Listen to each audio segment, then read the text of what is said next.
Well, that's a hard act to follow. I don't sing. I wanted to read first to explain the cover, the title of this great book, which is, Chris has it for sale. You should all have a copy. It's Pete's Last Poems, and they're incomparable. And the title might seem a little odd to everyone, so I'll read the epigraph from which the title was taken. As if words were like old men I knew as a boy, walking slowly homeward at dusk, bent, their hands clasped behind their backs, pulling an invisible but heavy cart. Words for Pete had a palpable presence in his life, like the animals and the birds, and he saw words as elusive. He kept reaching for the right words, and all the poets here know what I'm talking about. Everyone goes through life searching for an understanding soul with whom he can communicate. Sometimes we're lucky. I was with my wife and with a few others. Pete was one. And Pete loved my wife for the same reason.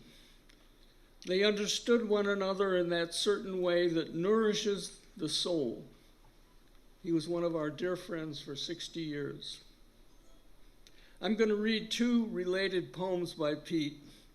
He speaks about them in an interview published in the Kenyon Review last August. Here's what he said about the first poem, and it was the first poem of Collecting Animals, his first book.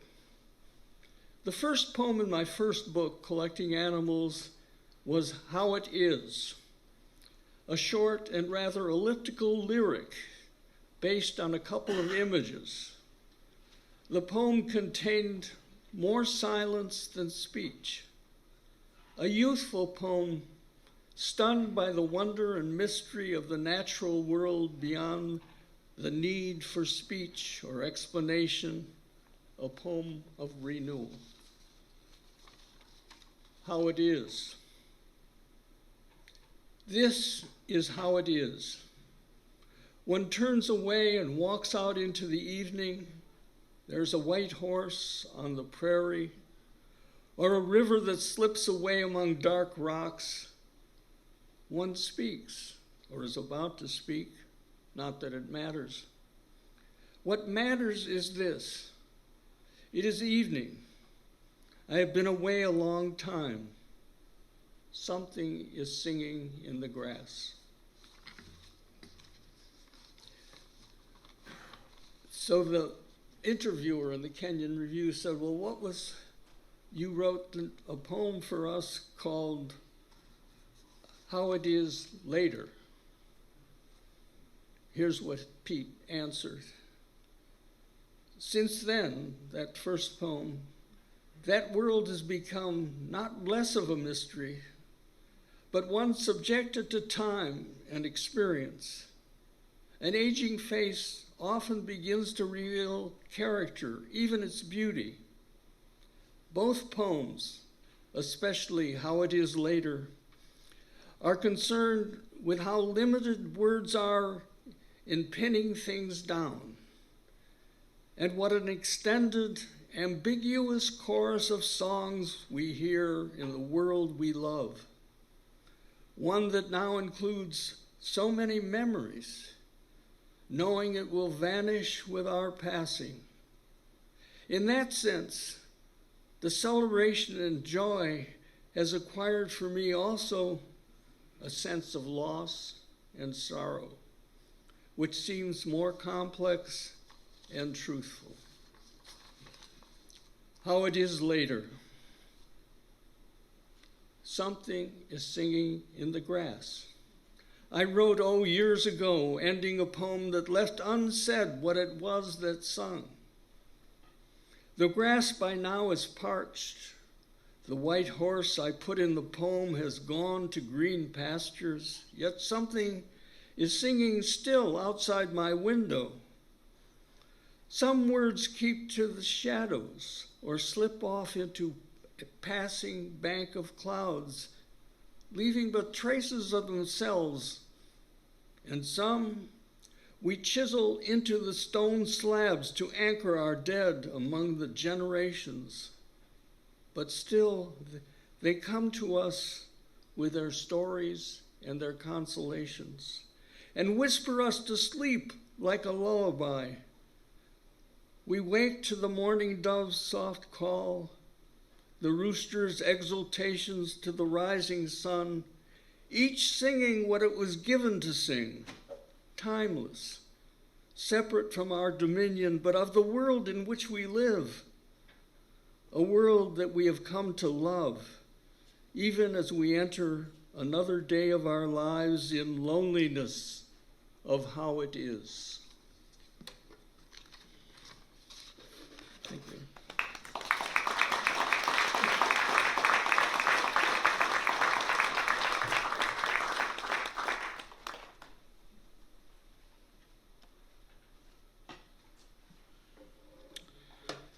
I'm also going to read a couple poems and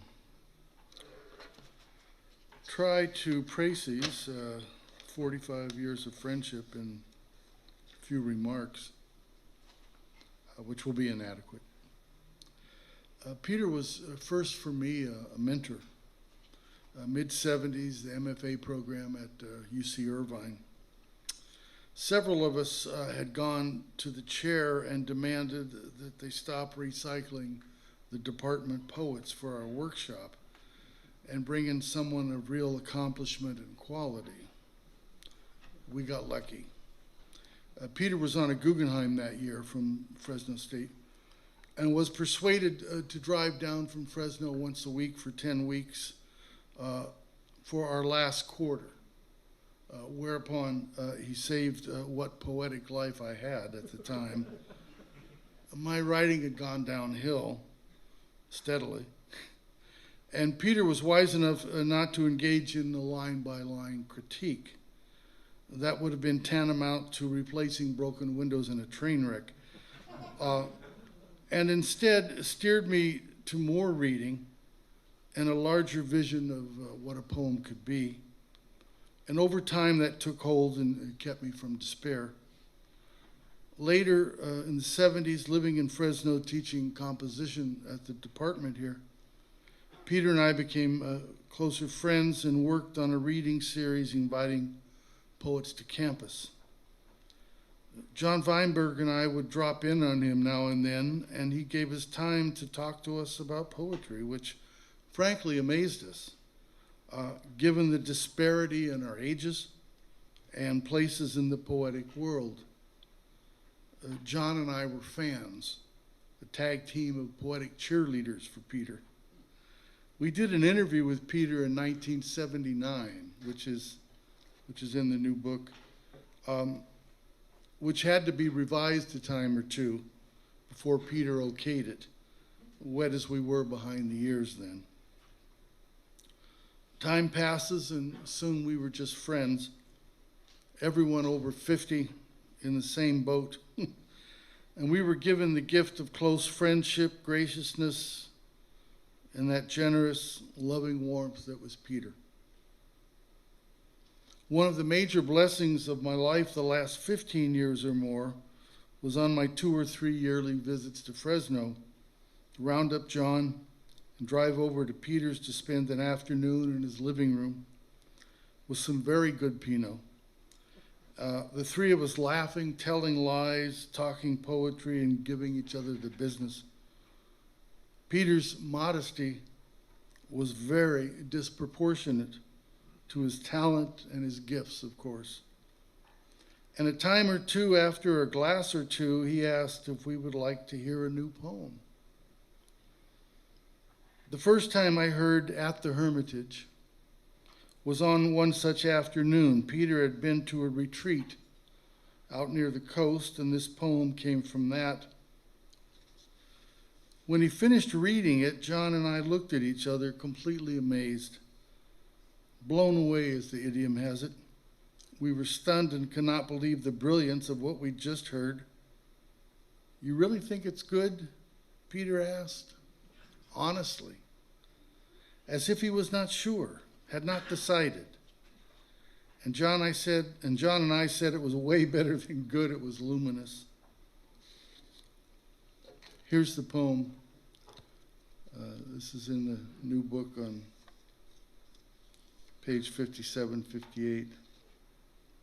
At the Hermitage. This morning before light, the voices of the monks at matins lifted the sun into one more day of creation. Now the headlands lean into haze, the sea, milk blue and motionless. In silence, the hours drowse. Only a small dun-colored bird rummages in the underbrush, hunting for something I can't see. I've been reading Po Chui, unencumbered, but for the years he carried, he chose the path of solitude into mountains much like these. The clear sound of a bell from the mist, a heron lifting from a pool of water, solace enough for him and sometimes for me as well. But when I turn away from my book, the old disquiet shakes and frets at my sleeve, and I can find no peace. Sit in your cell, St. Benedict said, and your cell will teach you. The hours drowse. The dun-colored bird with his fierce appetite for the present is hard at work. The gentle Po Chui is gone, and under words, under everything, is silence. O Lord of silence, I can no longer tell apart what was abandoned, what gained or lost. So much, so many lives tangled into years, and how would I not carry them with me even to the border of your kingdom and beyond it, if I could?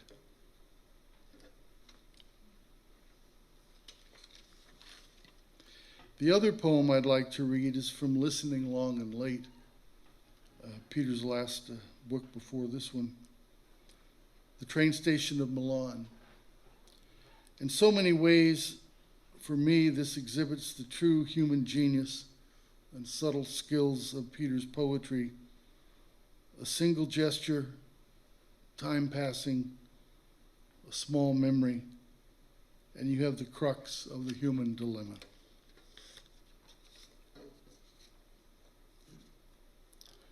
Leaving Milan, what I remember is the old man in the blue cap who stood apart from the press of travelers waving goodbye as if bereft. In the failing light of that winter day, framed by the great vault of the station and growing smaller in the distance, he seemed already blurred with time. I was young then, with few cares and a suitcase full of destinations. I gave him little thought in passing. The old man surely is dead now. And I am of the age he was when I first saw him, as I see him now, that winter afternoon in Milan, his hand extended, palm up, his fingers opening and closing, as if he were setting free something he held, if only for a moment, then beckoning it to come back.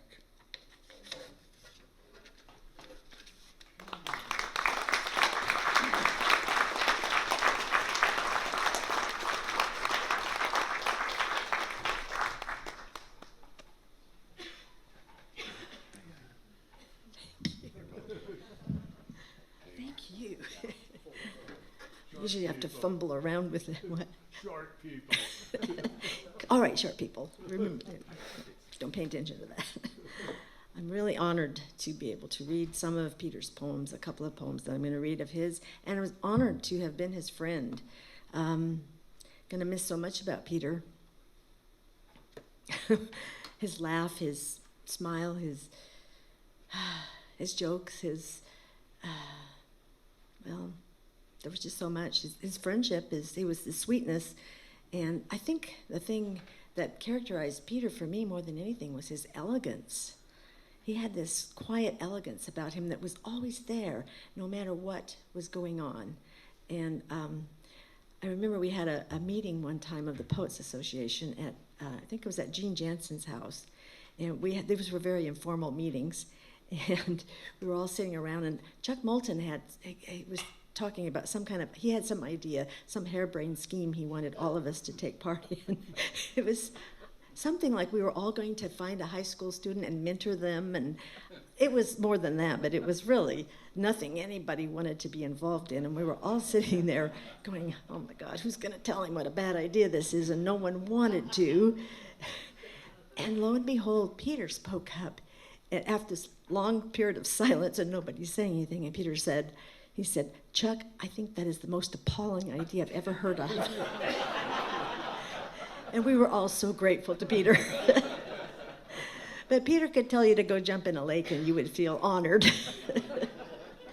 And then there was this, I have to tell this story about when I was I wasn't a student of his in workshop, but I was his student in other classes that I had many classes. I loved Peter's classes. And my husband, John, however, had him in workshop at Irvine. And he said that Peter would be going over someone's poem in workshop and just tearing it apart. And then John would walk out after class looking at, talking to the person and thinking, oh my God, they must be devastated. And they'd say, Peter kind of liked my poem, didn't he? And John said, well, he didn't say it, but he said, thinking, no, he didn't like your poem. But he had this way of making you feel special, even if regardless. And then, well, there was one more story I wanted to tell. Did I tell you about the shoelaces? No. Okay, that's the one. We were in class, and I was sitting at an angle where, this is when instructors smoked in class. Remember that? Some of you do. Yeah, well, they did, and Peter was smoking, and as you know, he had chain smoking. Yeah, kind of was. And I looked down, and his shoelaces were on fire.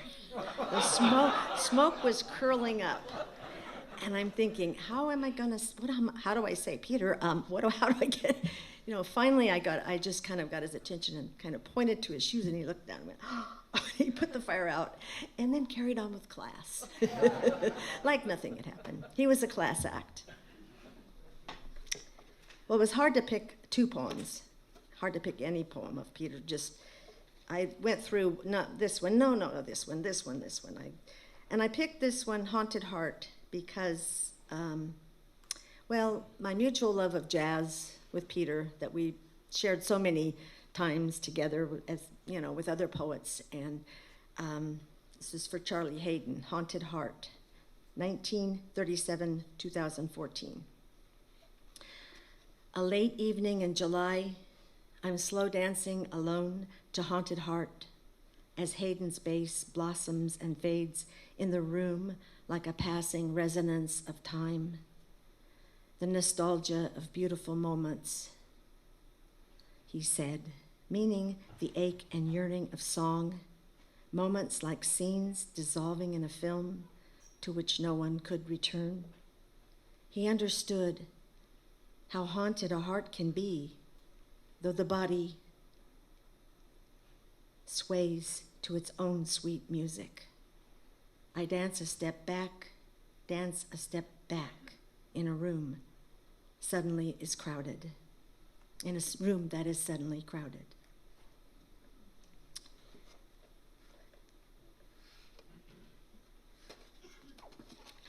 And this poem, and I finally decided I have to read this poem. It's one of my favorites, of many favorites, but I taught this poem so many times. I should have it memorized by this point. It's Drinking Cold Water. and it is the quintessential poem of loss and memory, which I think was at the center of all of Peter's work. And it's a beautiful poem. Drinking Cold Water. Almost 20 years since you put on your one good dress and lay down in the shale hills of Pennsylvania. What you expected from life was nothing much, and it came, and so it was.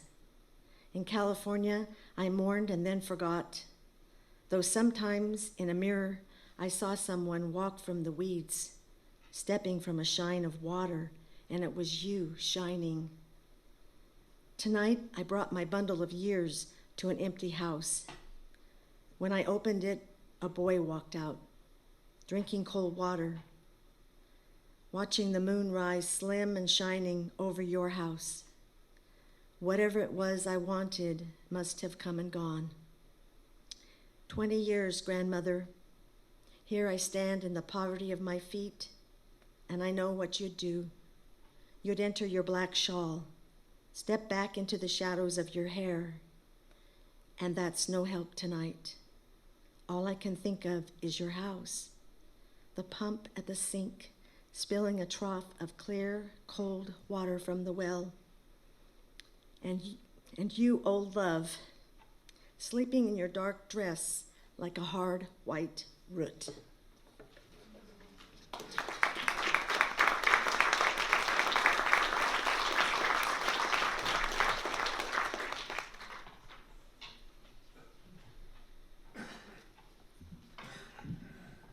Well, some of you here know that I first met Peter, though I didn't really meet him until I came to Fresno State. But when I was at McLean in 65, 66, 67, I got involved with the Fresno then folklore club, folk music club. And so I'd go to the different performances, and it was where I first saw the Sweet Smill Mountain Boys and Peter, and I'm sure many of you here, it was one of the first times you would see him. And at that point, Peter really was an individual of silence, and he'd play banjo and sort of watch Kenny Hall and, sort of Frank Hicks and Ron Huey as they'd play. And it was amazing for me because then when I came to Fresno State in the fall of 1967, one day Larry Levis outside of the San Ramon building, hi Mike, says to me, here, there's somebody I want you to meet. And it was Pete. And although Dixie and I didn't plan this, there's a kind of segue in this poem. And this poem is called A Story Can Change Your Life. And all the poets here and all the pickers and grinners here know that this is what it's all about. A story can change your life. On the morning she became a young widow, my grandmother, startled by a sudden shadow, looked up from her work to see a hawk turn her prized rooster into a cloud of feathers. That same moment, halfway around the world in a Minnesota mine, her husband died, buried under a ton of rockfall. She told me this story 60 years ago. I don't know if it's true, but it ought to be. She was a hard old woman. And though she knelt on Sundays when the acolyte's silver bell announced the moment of Christ's miracle, it was the darker mysteries she lived by. shiver cry of an owl, black dog by the roadside, a tapping at the door and nobody there. The moral of the story was plain enough. Miracles become a burden and require a priest to explain them. With signs, you only need to keep your wits about you and place your trust in a shadow world that lets you know hard luck and grief are coming your way. And for that, so the story goes, any day will do.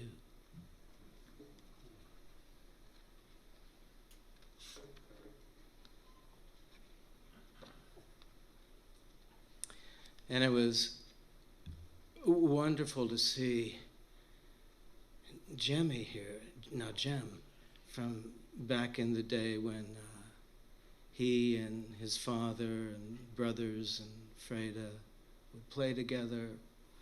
And Joel and Freda and Jemmy were students at Hoover, where Bob Jarnigan, the great teacher, high school teacher of poetry in Fresno, twice a California master teacher, would sometimes ask many of us, Pete and Phil, and lots of poets to come visit his classes. And one of the things that I guess I want to say is that having grown up in Fresno and having been part of the world of string band music and folk music coming out of the 60s, that I think actually changed the world. And with the poets, which for me was the natural extension, it didn't change my life, it made my life. And I'm the person I am because of people like Pete and people like Gene Bluestein. And it's something that, used to be called, character. I mean, these were men with real character. And so this poem, next poem, is the inevitable result. And this is called The Beginning of Country Music. And as an epigraph, Peter used, you all know his translations from the Aztec, from the Nahuatl, and this is from a Huaycal song. In the 60s, sort of primitive poetry, technicians of the sacred, was really important. And this is from an origin song, and the epigraph goes like this. Aymari the bird came singing and entered the tree and became its pith, and the tree filled with music, and cedar, cedar sang.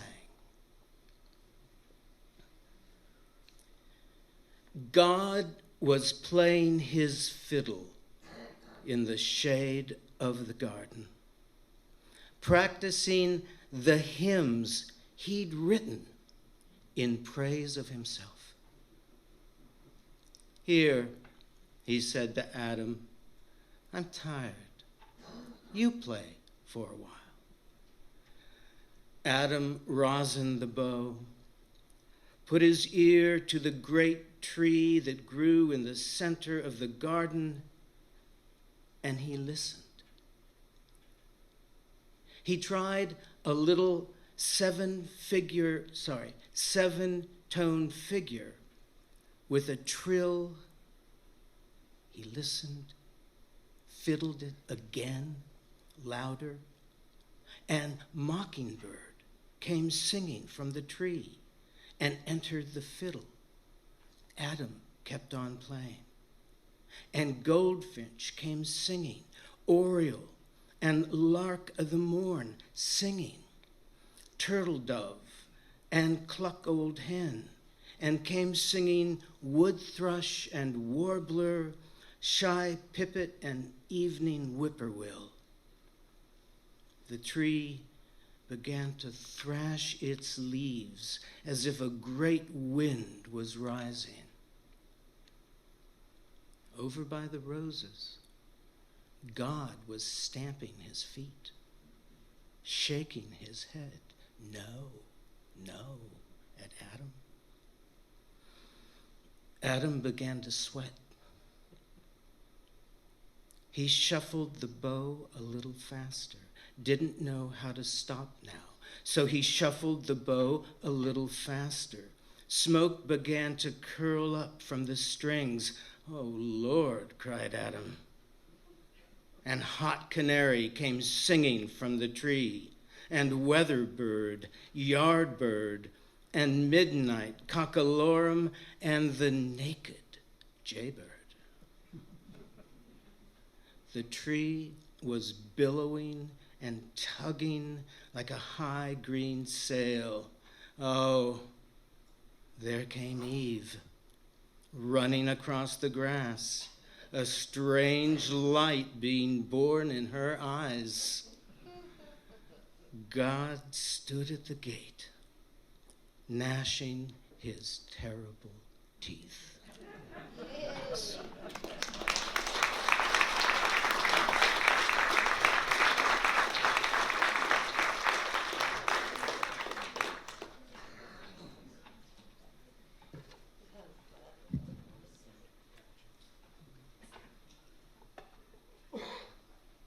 Hello. I'd like to read two of the many poems that I love by Peter Everwine. The first is the title poem of this book. It's one of the first poetry books I actually ever owned. I got started in this business a little late in my life. In the mid-1970s, I was taking a class at the University of Utah with the poet Richard Schramm, who ordered this book for our class and said he wanted to introduce us to his favorite poet in the world. And I could see why. We were all amazed at this book. It truly changed the way I thought about what a poem could be. Collecting the Animals, the title poem, is a classic of Peter's, I think. And I have to say, this was 10 years before I knew anything about the Fresno poetry scene, 10 years before I landed here in some wonderful accident, and found myself teaching in the same department as Peter Everwine, Philip Levine, Chuck Hanzlicek, Gene Bluestein. It was Stanley Potts, who's over here now. It was an amazing place to be, and I learned all sorts of things from all of them. From Peter, I guess the most surprising thing was I had been reading his poems for those 10 years, and I didn't expect to meet a person who was so jolly, just saying. Big laughs, and we had English department meetings in those days that were intense, I will say. Marathons. Long, dramatic, sometimes traumatic meetings. And in the middle of these, huge arguments where people would be arguing over syntax and a semicolon and, on some policy statement, and in the middle of one of these very serious, very heartfelt arguments, you'd just hear Peter burst out laughing. And everything would be in perspective. At one point, people were talking about a piece of policy somebody had written that said that no one could understand what it was about, really. It was incomprehensible. And the person who wrote it just kept saying, "It's just a symbol. It's just a symbol. It doesn't matter." And finally, Peter just burst out laughing, that big laugh, and everyone turned around at him and looked at him, and he said, "I love symbols. I just want to know what they symbolize." So I knew I was in the right department. Collecting the Animals. First, the horses left the pasture, rattling away in the old truck. No one will wake now in the night, hearing their hard hammers beat the ground, the wind shake out their violence to the hunched stony hills. Then the peacocks closed their eyes in the dust. Day after day, they moved in the dead grass like portions of the sea, like blue stones praising the coals of heaven. At last, even the guinea hens who blazed and gabbled in the oak at sundown dropped like gray fruit and were gathered in. So it was done. Let the pasture be empty, the light fall undisturbed on the bare fields. What were the animals but ourselves, flashing with the wind, stripped down, simple at last, the lives that go on evading us, yet move in shadows at the field's edge, in trees flowing away like water on the far hills. And what is there to grieve? Here are the tracks they made in this place. That's a classic for a reason, huh? And the other one I want to read is also an older poem called Lullaby. And I love this poem. I teach it really often. And I also just want to read it because John and I have a small, beautiful broadside of this poem. Some of you may have this broadside too, framed and hanging in our kitchen. So I see this poem every day of my life almost, and it always moves me. Lullaby. Last night in the dark, something came near and frightened me and left me turning in my bed, listening to the hum of a mosquito, almost the timbre of a human voice as it came and went. She must have entered from the garden through the torn screen, looking to calm a need of her own, and called to, so I've been told, by the sound a heart makes. No, this isn't another metaphor meant to adorn a romantic tale. Like you, I'd kill a mosquito in a moment. But it does make one stop and think how driven we are, even the least, to hear the world's incessant undersong, even if it was never meant for us or never anything but clamor we wanted to be song, and how much we love it, and with what sadness, knowing we have to turn away and enter the dark. Thank you.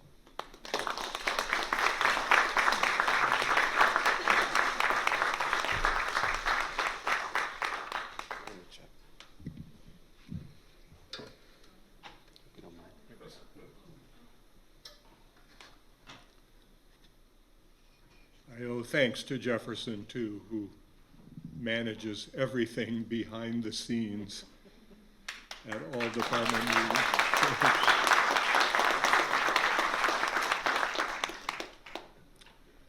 I wanted to read first the introduction I wrote to this collection of Peter's poems. The first version of it was so awful because it was all about me and my grief. And I showed it to my wife, Diane, and she read it, and she looked like she'd been stabbed by a dagger. And she went and got something I had written about Peter when I introduced him at a reading and set me off on a whole different track, thank God. Thank Diane.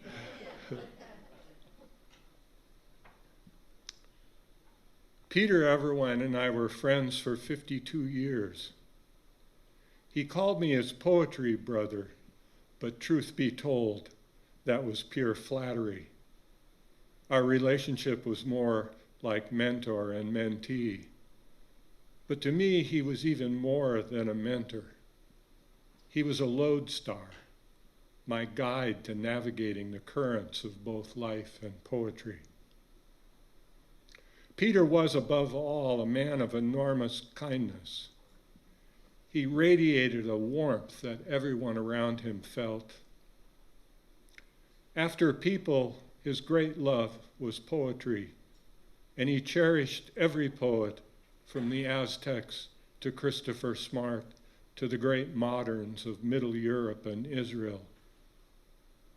After poetry came music, especially 50s and 60s jazz. His favorite jazz musician was the tenor saxophone player Ben Webster. And then there was string band music. In his day, he was quite adept at the banjo and sat in with many musicians in the rural beer joints of Fresno County. Late career, he played with a group called the String Bandits, and he was fond of saying that the group got its name because when anyone paid them to play, it was highway robbery.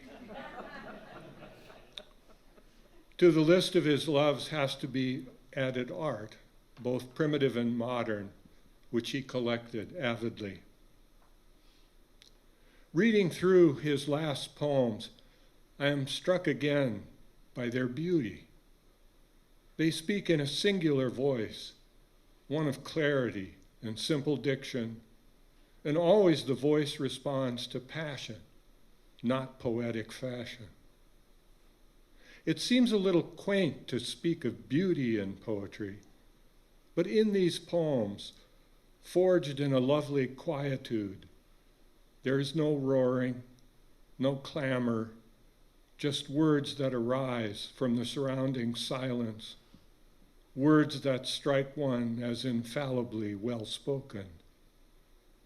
His poems have an inner glow, like moonlight on dew. They speak to us of all the things that matter: family, love, the grace of the physical world, and our sorrow that we must someday part from these things. I love the poems because they belong utterly to him. I love them because they embrace the world. I love them because they elevate my species. Many of the old Navajo songs have the refrain, "I walk in beauty." In the very words, you can see the singer walking atop the mesas or through the canyons of their homeland, feeling the power of the landscape flood the body. Peter, old friend, you walk in beauty.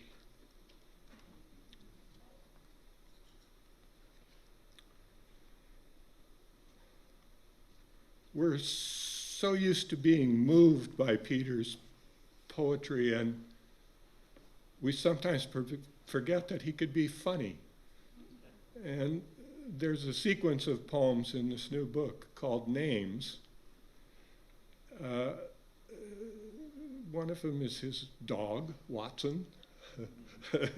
But I'm going to read the two about naming his sons, who are both here today, David and Christopher. And Christopher's going to follow me up here, and then after that we'll have the open mic. So Christopher was the firstborn.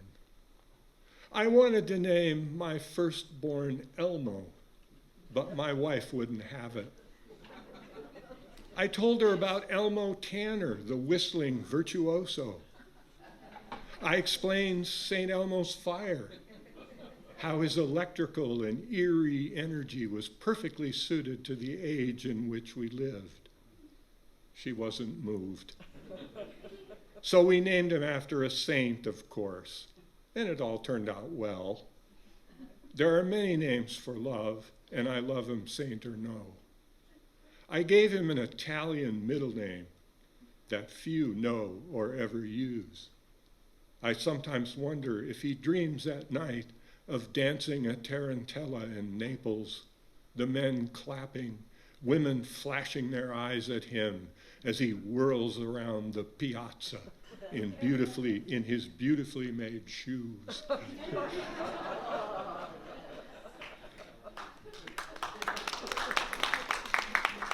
And then the second son is David. I wanted to name my second-born Dominic, after a balding Dago trumpet player, a sessions man who played scales for hours to strengthen his embouchure. He was eccentric and practiced only after rubbing warm olive oil on his head and wrapping it in a turban of hot towels. My wife called me crazy and named him David after one of the family. I was writing poetry at the time, so I slipped it in a middle name. It made a trochee followed by a dactyl. If you lagged a little behind the beat and phrased it right, man, it was beautiful. My son developed a flair for sweetness, a big heart, and a bald spot.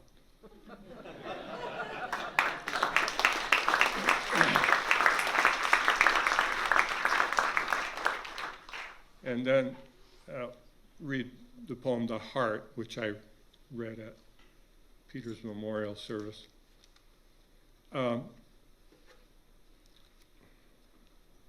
Peter had a very bad heart attack. They're all bad, I know, but he had a very bad one.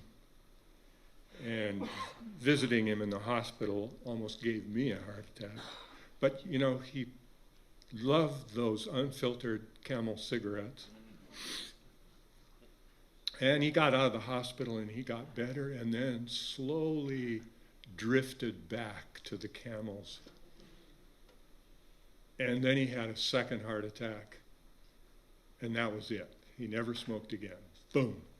And I think this poem might have happened after the second heart attack. The imagery that's going on in here was ultrasound, because this was years ago. There weren't any of the sophisticated imaging things now. So he's looking at an ultrasound of his heart. The heart.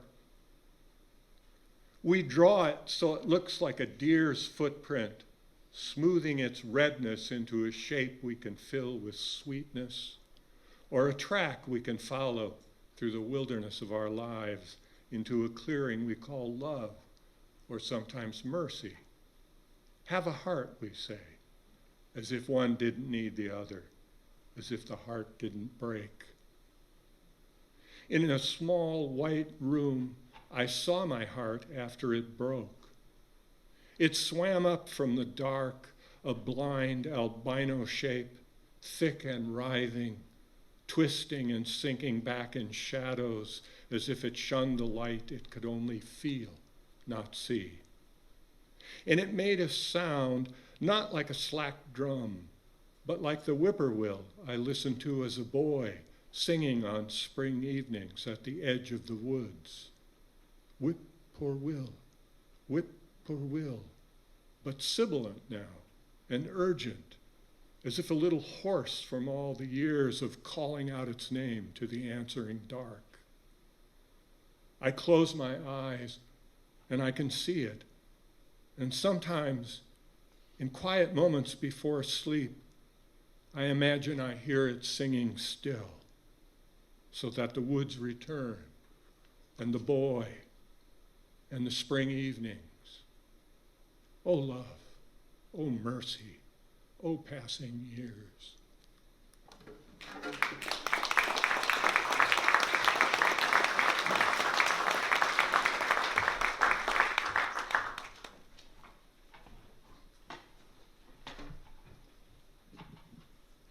After Chuck, we're all short people. I'm good. Yeah.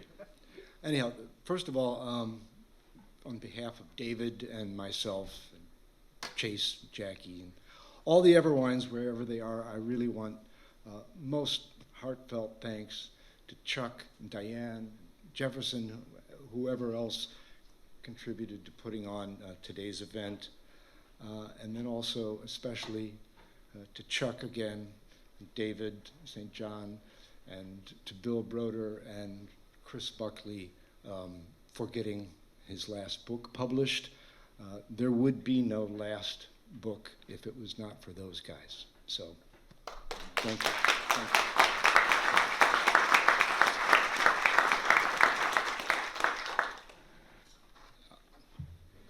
Everybody's already talked about Dad's musical side. And actually, I mean, when I was, it's the first expressive side of him that I ever knew, long before I knew he was a teacher or a poet.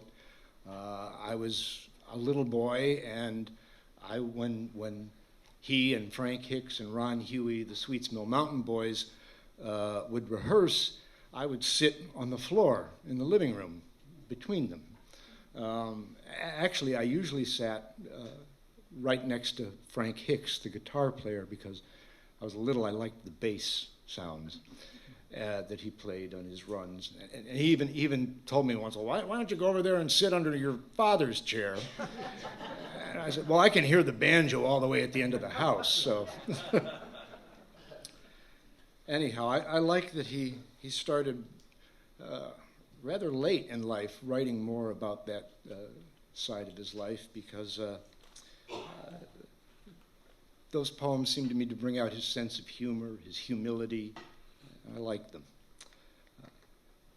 Started this poem, there's a note, there's a reference to Strat in the poem, which is, of course, the Fender Stratocaster electric guitar.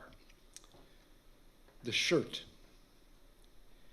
In Nashville, Tennessee, Joe Miller bought me a second-hand black rayon shirt with the Fender logo and a Strat neck figured in orange and gold across its front.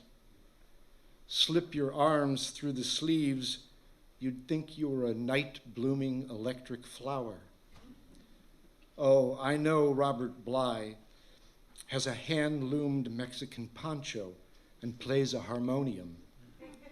And I know Gerald Stern has an antique Burberry coat and sings like a parlor canary. But imagine a warm June night in Fresno, California, a soft wind in the trees. I'm on stage with my 5-string, wearing the black Fender shirt. At this hour, it's wrinkled and stained with sweat, but the string band beside me snaps and pops like a live power line, and the crowd is a dark field of moving water. It's my turn. I step into the circle of light from the overhead spot, and the light comes off my banjo as if I'm cradling the full moon in my arms. And in this flying moment of time, oh friends, am I not beautiful?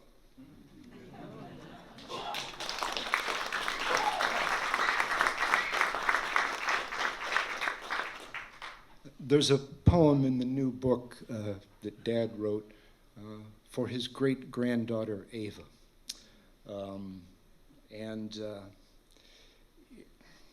It struck me when I first read it. Actually, I read it in the manuscript, and it struck me in the last 2 lines of the poem, there's a certain formality of language, and what it really is it's a blessing. It's a formal blessing. And beyond the language itself, what also struck me was a familiarity with it, and hard to think, where did I hear that?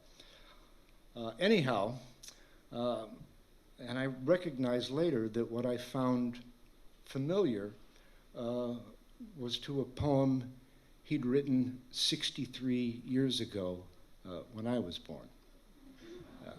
So in many ways, the poems are very, very different.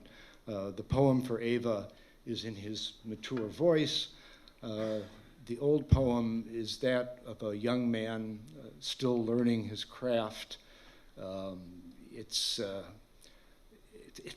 in formal verse. It's actually in stanzas of Wordsworthian sestets. So it's going to be rather unfamiliar to most of you. And Dad would probably complain that it has poetic filler in it and would cringe that I'm going to read it, but I'm going to nonetheless. Because the sentiments of the poems are very much the same. And what struck me the most was that Blessing was among the very first poems he wrote, and it was also among the very last that he wrote. Angel and unicorn and butterfly. Angel and unicorn and butterfly, these are, my child, beasts virtuous or mild, that I would have portend your birth, and from the fabled woods wherein they lie, come hence to bless your worth.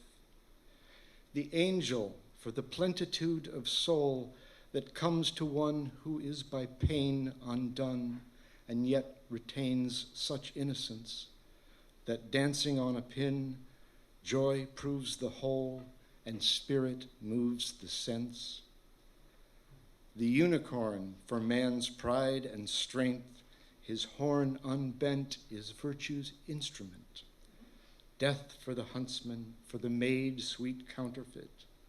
So anger, love at length are in one measure stayed. The butterfly for beauty's history, that you may know stray gardens and the slow release of light, its grave descent, that you may purchase hence from memory in time how time was spent. Angel and unicorn and butterfly, these are, my child, beasts virtuous or mild, but should they not pretend your worth, far from the fabled woods wherein they lie, my voice shall bless your birth.